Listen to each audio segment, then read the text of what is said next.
Konnie Huq, the longest-serving female Blue Peter presenter, has spent years inspiring generations of children to be creative. Now, as a children's author and mother of two, she understands the importance of teaching kids about money. With recent reports showing increased pocket money for children, Konnie knows the value of balancing rewards and financial skills. And Konnie Huq is on the line with us here. How are you today? Hello, I'm very well, thank you. Yeah, all is good. How are you? Excellent, thanks. So, what are some of the important money skills that children ought to learn at a young age? When you are sort of in those formative years, so primary school, you're shaping and forming, secondary school, you're consolidating. By your 20s, you're done. By your 30s, you need therapy to undo it all. So it's really important to put the right sort of values and responsibilities and thoughts into our kids when they're young. So what really we found is that children nowadays, they're growing up in different times from when we were growing up, essentially. So, for instance, we're moving towards a cashless society a lot more and more. There's a lot more consumer choice for young people. There's a lot more internet usage. So Rooster Money have brought out their pocket money index. Well, it's NatWest's pocket money index. And we found actually there's some quite interesting results. Children are more entrepreneurial than ever, getting 16% of their income from side hustles year on year. We've seen that 6-year-olds, believe it or not, have received the biggest pay rise with 34% year on year growth. And 6 sounds really young, doesn't it? But it feels like nowadays kids are growing up so much faster.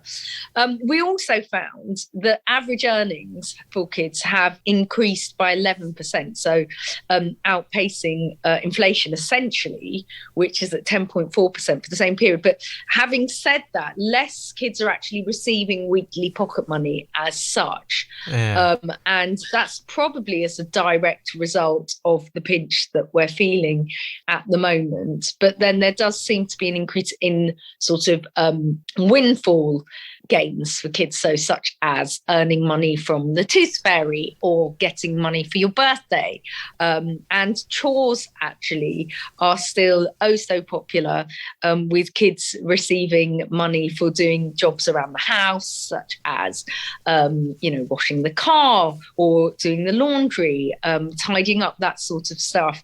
And it's quite a broad reaching a bit of research with around 125,000 kids sort of giving us their data. So it's been really interesting looking at all the findings. So what do you think is driving the increase? Because you would have thought that overall it would have maybe stayed the same or even decreased because of the squeeze that a lot of families are going through. So I think part of it is the fact that less kids are actually receiving pocket money that's weekly. So actually, although it's sort of an increase as such, there's been a decrease in sort of the weekly expenditure, and the fact that a lot of the money is now sort of from side hustles, essentially. So, if your parents would, I don't know, perhaps clean the car at a car wash, they're going to be spending around, I don't know, £5 to £10, depending on where they're getting it done, because it's actually quite expensive. Whereas we found that kids can earn £2.46 for cleaning the car. So that's a saving for parents, essentially.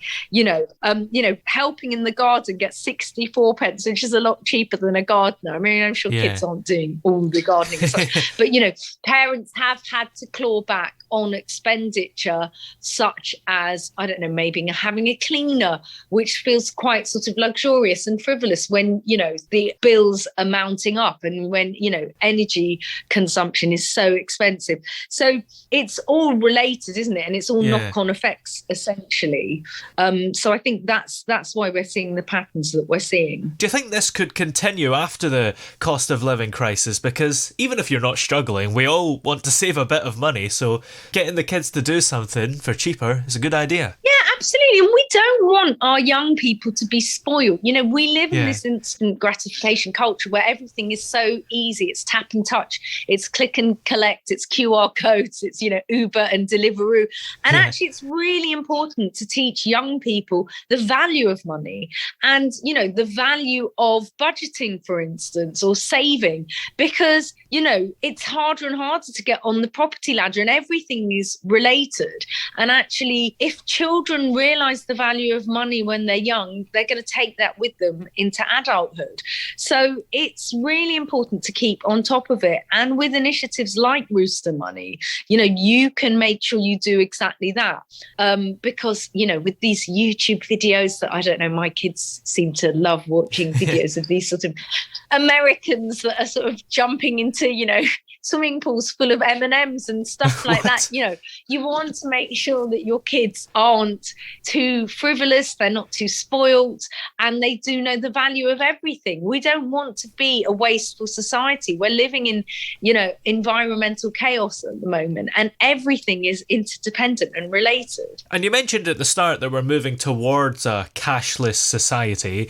In your experience and generally, in terms of pocket money, is cash still king, or are we starting to see children, having digital money? Absolutely. With, cards like the one that you can get, say, with Rooster Money, it means that you actually don't have to give coins as such, or, paper money if you're very rich, to your kids as pocket money. You can just top up these cards, which means that you can actually see where the money is going and what's happening to that money. And this is only an extension of how human adult consumer habits are going. You might have noticed now on the high street more and more there are sort of places that don't accept cash as such. And I remember as a child, I didn't get pocket money and I saved up all my birthday money. And I remember we went on my first trip abroad, which was to France, to Paris, and I lost all my money on the metro. I put it in this,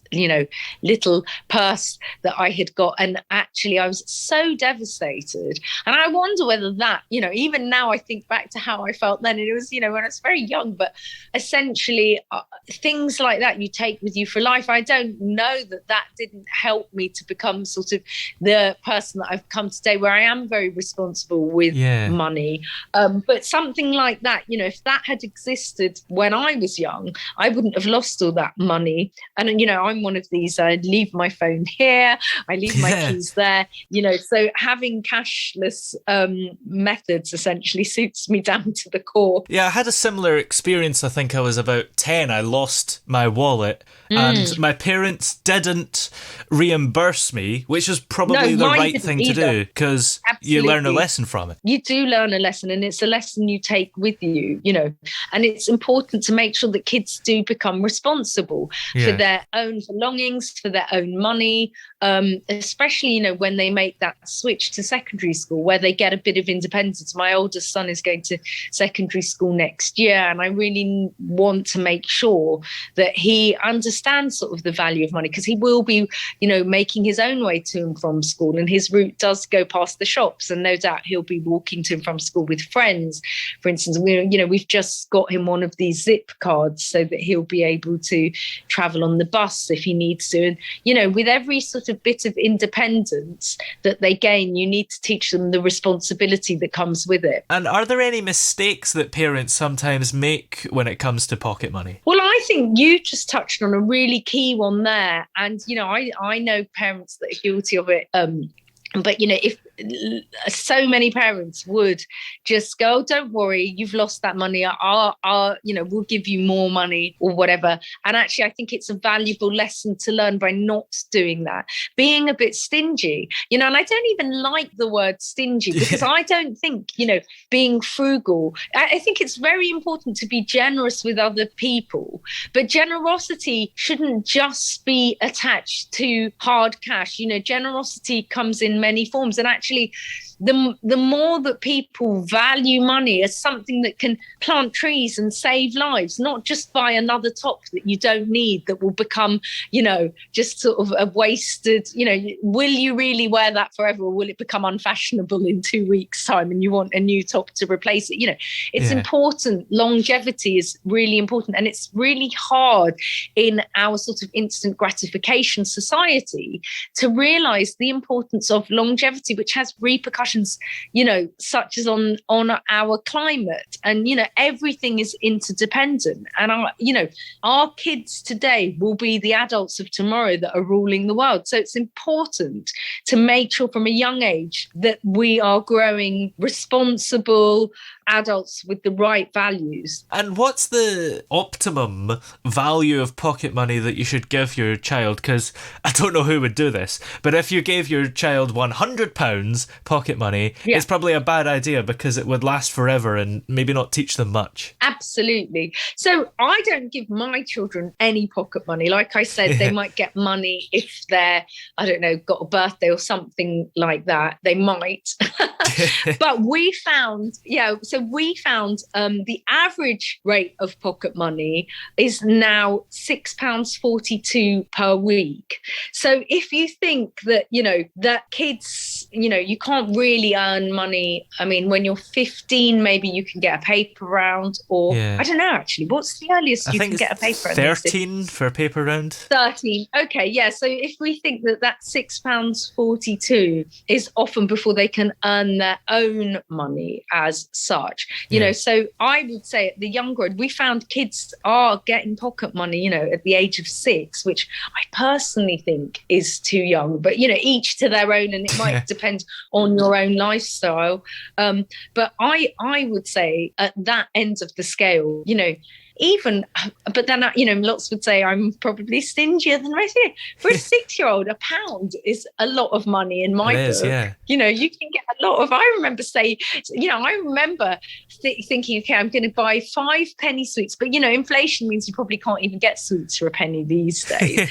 But it's case specific. And, if you're living, say, in London, things might be more expensive than if you're, living somewhere else. It depends on circumstance and the family and the consumer habits of the family. But I always personally think less is more, because the less you give them, the more they value it. Yeah, we got 50 pence a week to spend in the shop. I think it was on a Tuesday after school. How old were you though? Because age is an important factor in this. I think it was like maybe just before high school, so probably like 11 or 10, something like that. Yeah. And everyone else got more, but it was probably about the right amount.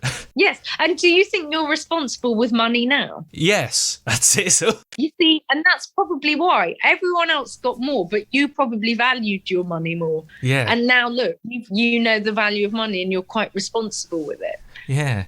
And the other thing is the tooth fairy, which I think you mentioned earlier, because we got £1, and I think that's kind of the tradition. Maybe years ago it would have been like a penny back in the day, but other children got like a £5.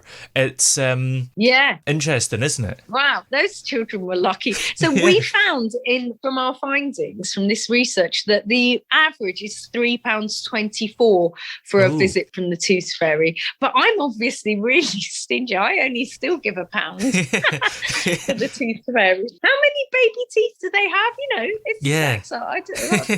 Yeah, all adds up. Well, where are we able to go to find out more information? So you've got the website, which is roostermoney.com, and all the info is on there. Excellent. Well, many thanks for talking to us today. It's been great having you here. Thank you so much.